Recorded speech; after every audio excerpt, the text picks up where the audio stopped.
दोस्तों नमस्कार। रोजगार है नहीं, जो था वो और कम हो गया। इस देश के भीतर में जनता के खून पसीने की कमाई या फिर इस देश की कमाई को पब्लिक सेक्टर में तब्दील किया गया। लेकिन इस देश में बीते 10 वर्षों में कोई भी पब्लिक सेक्टर ऐसा खड़ा होते हुए नजर आया ही नहीं जिसके जरिए ताल ठोक कर सत्ता कह सके, सरकार कह सके कि देखिए देश की संपत्ति है और देश की संपत्ति में लोगों का खून पसीना लगा हुआ है। यह परिस्थिति इस दौर में सुनने को आई नहीं। यह सुनने को जरूर आया कि कॉरपोरेट का नेटवर्क किस रफ्तार से बढ़ता चले जाता है।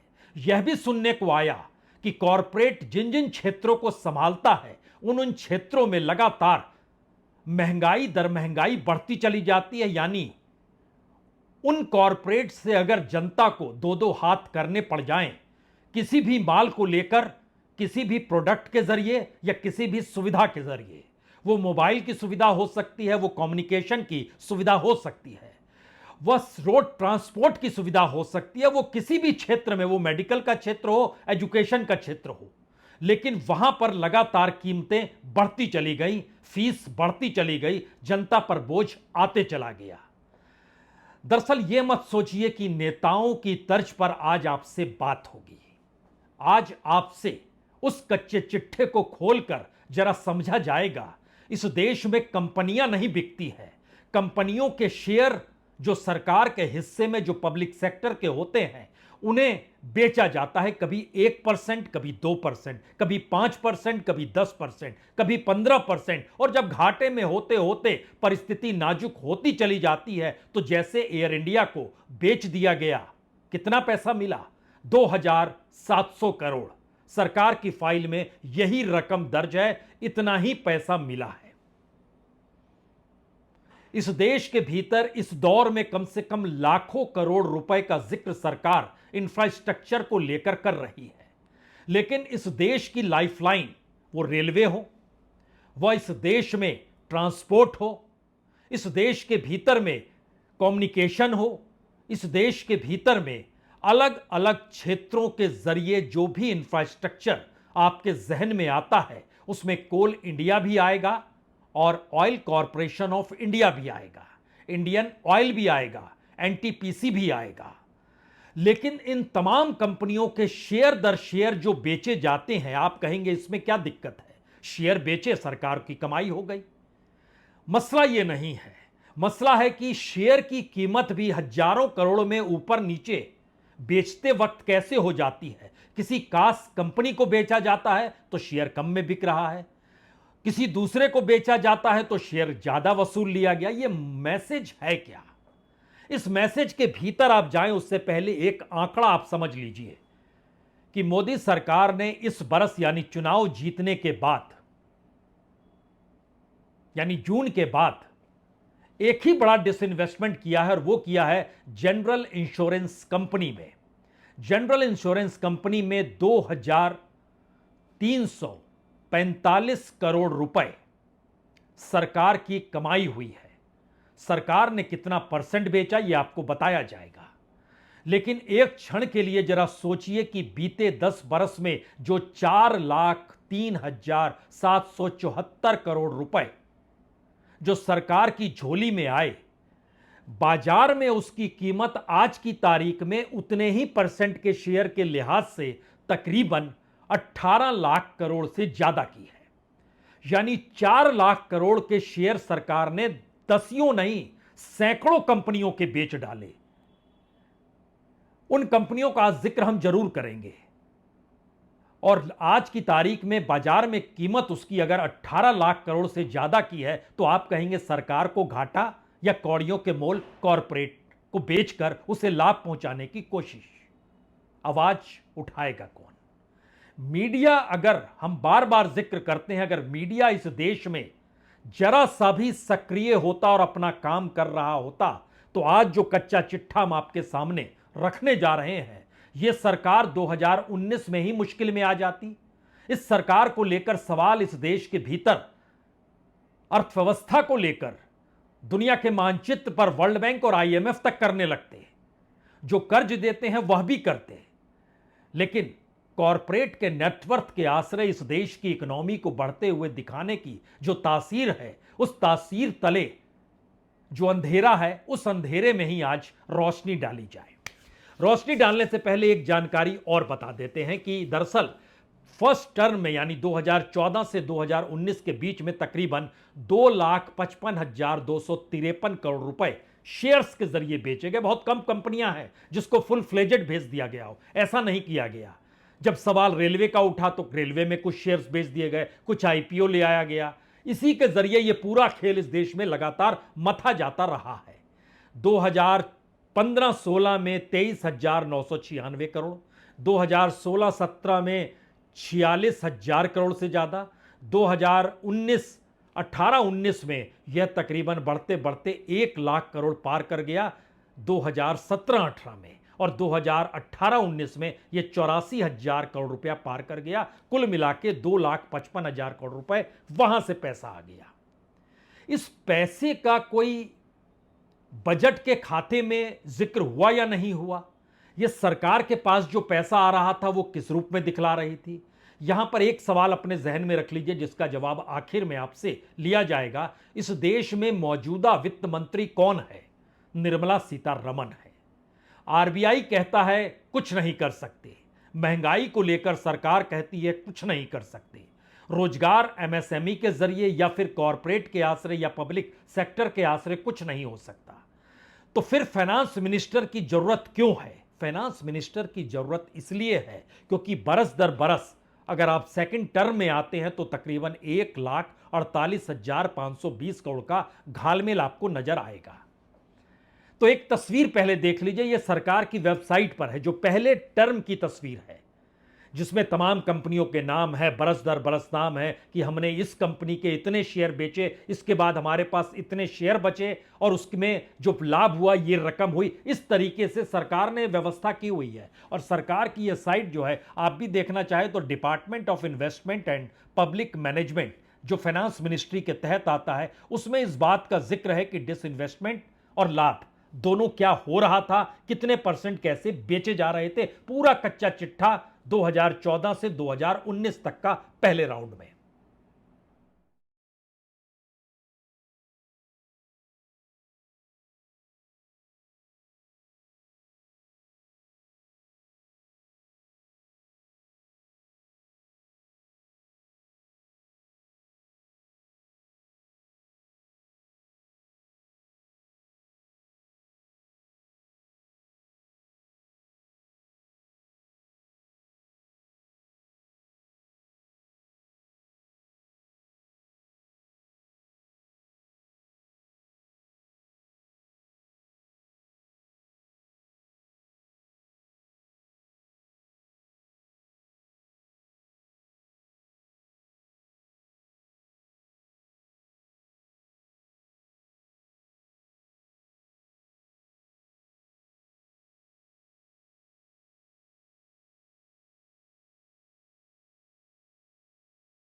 दो हजार उन्नीस भर नहीं, 2019 से 2024-25 तक के भी आंकड़े सरकार ने ही जारी किए हैं।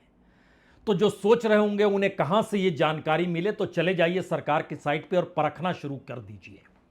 अब आप आइए एक एक क्षेत्र को लेकर, क्योंकि इसके भीतर जब आप घुसेंगे तो आपके लिए कई सवाल खड़े होंगे। मसलन जब इंफ्रास्ट्रक्चर का जोर है तो इंफ्रास्ट्रक्चर और इस देश की रीढ़ और इस देश का स्ट्रेटेजिक सेक्टर और इस देश की जरूरत वाले सेक्टर जो पीएसयू से जुड़े हुए हैं, उनको लेकर शुरुआत में कुछ सेक्टर को हम चुनते हैं। मसलन कोल इंडिया।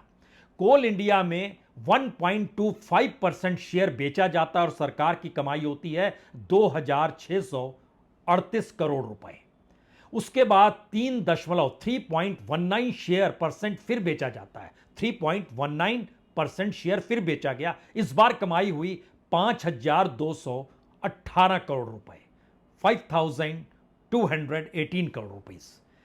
और उसके बाद अलग अलग तरीके से बेचते बेचते अब सोचिए कि जो 3.19% बेचने पर मिलता है 5,218 करोड़ रुपए, और पिछले बरस जब बेचते हैं 3% तो सरकार को मिलता है 4,185 करोड़ रुपए, यानी एक झटके में 0.19% बढ़े हुए की कीमत हो जाती है 1,000 करोड़ से ज्यादा, जो असंभव है क्योंकि इंप्लॉइज को जो दिया गया 0.01% भी, वह भी सिर्फ 17 करोड़ रुपए दिए गए।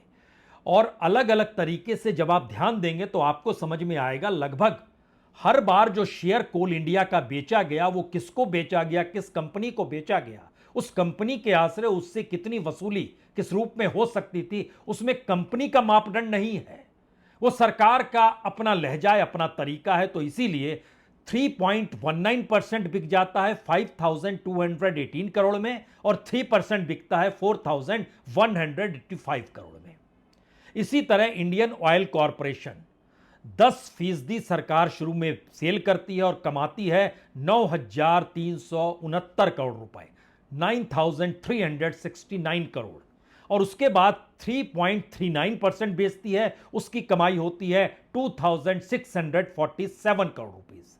और इसको जब आप कन्वर्ट कीजिएगा तो ये कन्वर्ट करने के बाद नियम से होने चाहिए तो ये कम से कम 3,000 करोड़ से ज्यादा, लेकिन ये है 2,647 करोड़। बात इससे भी नहीं बढ़ी। इसके आगे चलिए, इसके आगे एनटीपीसी आता है। एनटीपीसी में पहली बार 5% शेयर जब सरकार बेचती है 5,014 करोड़ में, और उसके बाद जो हाल के दिनों में आखिरी बार जो बेचती है वो लगभग 6.63% शेयर बेचती है। और इसमें अगर 5% में कमाई 5,000 करोड़ की थी तो 6% में 6,000 करोड़ की होनी चाहिए, लेकिन यहां पर कमाई है 9,118 करोड़। तो उससे पहले किसे बेचा गया था? वो जिस कंपनी को बेचा गया था या जिस कंपनी ने खरीदा था वो सरकार के करीब की कंपनी। आज सिर्फ सरकार की परिस्थितियों को समझ लीजिए। ऑयल इंडिया लिमिटेड 5.6% बेचा जाता है 1,135 करोड़ में, 1,135 करोड़ में, 5.6%। और उसके बाद दूसरी बार सरकार बेचती है लगभग 4.5%, 4.52%, और सरकार को मिलता है 721 करोड़ रुपए। पहली बार जो बेचा था और दूसरी बार जो बेचा था, दोनों में फर्क इसलिए, दूसरी बार जिनको बेचा गया बड़े सस्ते में बेचा गया। वो किस कंपनी को बेचा गया? वो जो करीब की कॉरपोरेट कंपनी थी। अगर आप इससे हटकर बार बार इस बात का जिक्र जो होते रहा कि दरअसल इस देश के भीतर में एयर इंडिया से सिर्फ 2,700 करोड़ रुपए ही मिले, जो 21-22 में मिले। क्यों मिले? बाद में तो और पैसा आना था, पैसा नहीं आया तो पैसा नहीं मिला।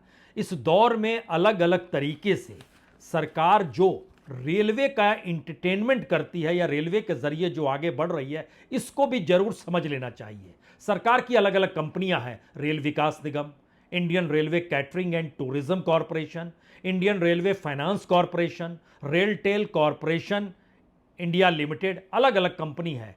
लेकिन इन कंपनियों के शेयर भी 2015 से लेकर 2024 तक के बीच में जो बेचे जाते हैं वो आपको हैरत अंगेज लगेंगे। ये कैसे हो सकता है? मसलन रेल विकास निगम 12.12% की कमाई होती है 475 करोड़ रुपए, और 9.63% की कमाई होती है। शेयर कम हो गए, कीमत बढ़ गई 551 करोड़ रुपए।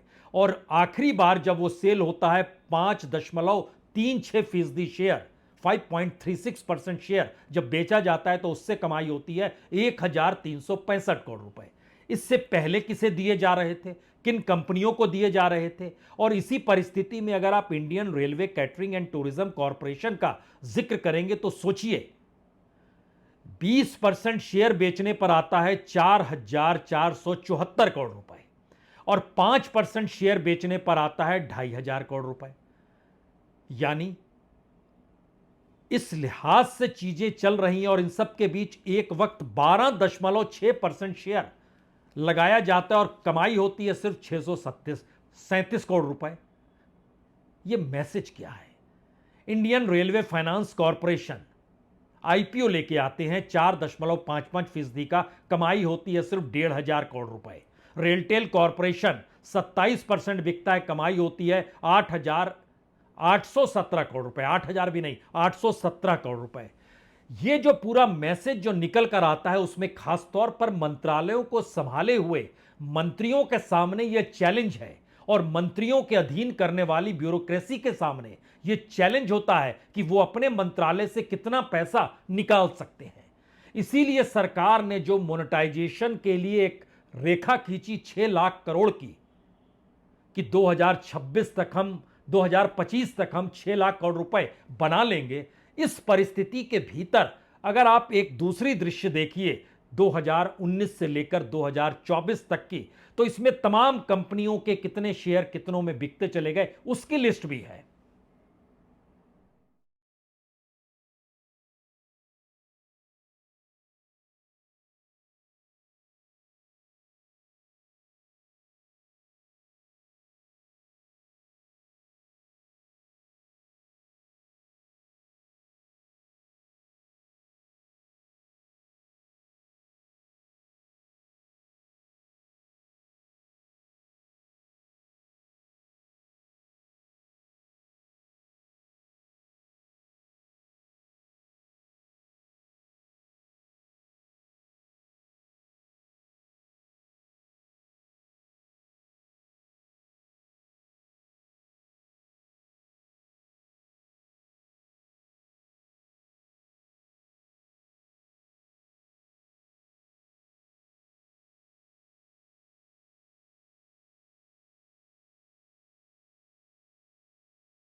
इसमें जो आखिरी लाइन थी वो दरअसल जीआईसी, जो तीसरे टर्म में मोदी सरकार ने 3.39% यानी 3.39% जो शेयर बेचे हैं और उसके पास अब 82.4% शेयर बचा हुआ है, उसकी कीमत लगी 2,345 करोड़ रुपए। जी नहीं, बात यह नहीं है। बात यह है कि इससे पहले भी जो सेल किया गया जीआईसी को और जो आईपीओ लाया गया उसकी तुलना में यह कमाई कम क्यों है, यह सवाल है। इसके साथ साथ हमारी टीम ने निकाला कि जो national hydro electronic power corporation यानी एनएचपीसी के जरिए का एक गजब ही सरकारी आंकड़ा है जो बतलाता है कि 0.01% शेयर बेचने पर उसकी कमाई होती है 1,948 करोड़ रुपए और 3.5% शेयर बेचने पर उसकी कमाई होती है 2,452 करोड़ यानी 2,452 करोड़। 0.01 और 3.5 अंतर समझिए, यह अंतर के भीतर में सिर्फ 500 करोड़ रुपए का अंतर है। और इस स्थिति में इस देश के भीतर किन्हें यह बेचा गया, जो 3.5% बेचा गया, जाहिर है जो इस देश के भीतर में सबसे बड़े हाइड्रो पावर के क्षेत्र में है। 3 सवाल आपके जहन में यहां पर होने चाहिए। पहला सवाल तो यह है, क्या वाकई जब डिसइन्वेस्टमेंट की पॉलिसी इस देश में इकोनॉमिक रिफॉर्म 91 के बाद निकल कर आई तो उसमें कंपनियों के सेल आउट की परिस्थितियां देश की जनता के सामने आती? सरकार ने 1-1%, 2-2%, 3-3% शेयर लगातार बेचने शुरू किए और किसी को पता नहीं चले, और उस मंत्रालय की उपयोगिता ही यही हो गई कि वह अपने तौर पर अपने मंत्रालय को कैसे कंगाल और खोखला बनाए या फिर कॉरपोरेट मित्रों को लाभ पहुंचाए। और इतना ही नहीं, कोल इंडिया में तो इसकी व्यवस्था भी की गई जैसे एम्प्लॉइज को 0.01% दे दिया गया। पैसा सरकार के पास वेतन के लिए नहीं था तो उसमें 17.33 करोड़ यानी 17 करोड़ 33 लाख रुपए जो निकल कर आए वह बेच दिया गया, वो दे दिया गया कर्मचारियों को और वो सेल हो गया बाहर। तो इस देश के भीतर में जो पब्लिक सेक्टर है, उस पब्लिक सेक्टर में शेयर के हिसाब से सेल करना और इस सेल करने की परिस्थिति में कंगाली की स्थिति में हर पब्लिक सेक्टर को लेकर आना, वहां के परमानेंट कर्मचारियों को कॉन्ट्रैक्ट पे लाना, वहां पर नई भर्तियों का ना होना, क्योंकि इस दौर में 32% के लगभग ओवरऑल जो कर्मचारियों की कमी होती चली गई, उसका मैसेज यही निकला कि इस देश में रोजगार नहीं, और रोजगार नहीं का आंकड़ा सरकार खुद एनएसओ के जरिए जो जानकारी आती है उसमें यह जानकारी है कि अब शहरों में रोजगार नहीं, गांव में भी रोजगार नहीं है। यहां एक बात और समझनी होगी कि जीडीपी में हिस्सेदारी गांव की तकरीबन 48% की होती है और ग्रामीण इलाकों में भारत के पब्लिक सेक्टर जो काम कर रहे थे और उसमें खास तौर से जो फर्टिलाइजर में जो सरकार कहती है हम सबसे ज्यादा सब्सिडी देते हैं, तो यहां यह पूछा जाना चाहिए सरकार से कि आप सब्सिडी फर्टिलाइजर में जो सबसे ज्यादा देते हैं तो फर्टिलाइजर की कंपनियों को जो आपने शेयर वाइज सेल किया है उसकी कमाई और उसका पैसा कहां गया, क्योंकि उसके उसके आंकड़े भी जब हमारी टीम ने उसको निकाला और परखना शुरू किया कि ये जो पूरे फर्टिलाइजर की कंपनियां हैं अलग अलग तरीके से इस देश के भीतर में, उससे जो कमाई हो रही है उसका पैसा कितना है, वो हमारी टीम ने निकाला कि दरअसल सरकार जैसे जैसे राष्ट्रीय केमिकल एंड फर्टिलाइजर लिमिटेड है या फिर नेशनल फर्टिलाइजर लिमिटेड है, यानी एनएफएल या आरसीएफएल जो है, अब इसके जरिए जो कमाई हुई सरकार की, मसलन 15% बेचे एनएफएल में तो 530 करोड़ रुपए कमाई हो गई, 5% बेचे आरसीएफएल में तो 205 करोड़ रुपए कमाई हो गई। इसी तरीके से फर्टिलाइजर ही नहीं, बीज निगम का भी जिक्र कीजिए और हर उस क्षेत्र में जहां जहां सरकार पैसा दे रही है, डायरेक्ट बैंक ट्रांसफर कर रही है या सब्सिडी दे रही है, उसकी तुलना में 1:5 का रेशियो है, यानी 5 रुपए कमाए, 1 रुपए डायरेक्ट बैंक ट्रांसफर कर दिए और बाकी 4 रुपए अपने खाते में आकर जमा हो गए और इकोनॉमी चलने लगी, कॉरपोरेट को मदद मिल गई, कॉरपोरेट की इकोनॉमी के साथ इस देश की इकोनॉमी को जोड़ दिया गया। इसका जवाब किसके पास है या इसका जवाब कौन देगा? दूसरा सवाल है, मान लीजिए यह सरकार ना हो, कोई दूसरी सरकार आएगी तो उसके सामने शायद सबसे बड़ी चुनौती इस दौर में यही हो जाएगी कि इकोनॉमी को संभालें तो कैसे संभालें, और बिना प्राइवेट सेक्टर के इकोनॉमी को संभाल पाना इस दौर में तब तक संभव नहीं है जब तक आप कोई कड़ा कानून इस देश में राष्ट्रीय तौर पर उस तरीके से ना लेकर आए जैसे इंदिरा गांधी के दौर में एक झटके में माइंस का नेशनलाइजेशन कर दिया गया, बैंकों का नेशनलाइजेशन कर दिया गया, यानी सब कुछ देश की संपत्ति हो गई, एक झटके में वो कॉरपोरेट के हाथों निकल गया। लेकिन क्या मौजूदा वक्त में किसी भी पॉलिटिकल पार्टी के पास यह ताकत, सोच, विजन है या नहीं है? शायद नहीं है।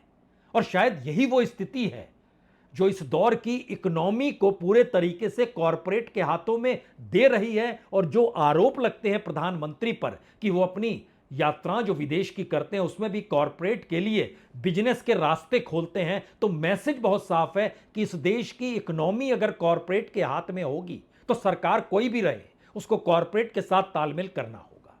तीसरा सवाल, इस देश के भीतर में जो बेसिक इंफ्रास्ट्रक्चर है, वो रेलवे का हो, वो हवाई जहाज का हो, वो कम्युनिकेशन का हो, वो पावर सेक्टर हो, वो सड़क से जुड़ने वाली परिस्थिति हो, आप किसी भी सेक्टर को अगर आप परखेंगे तो कॉरपोरेट के हाथ में इस वक्त लगभग 62% उसी के हिसाब से चीजें चलती हैं, 62%।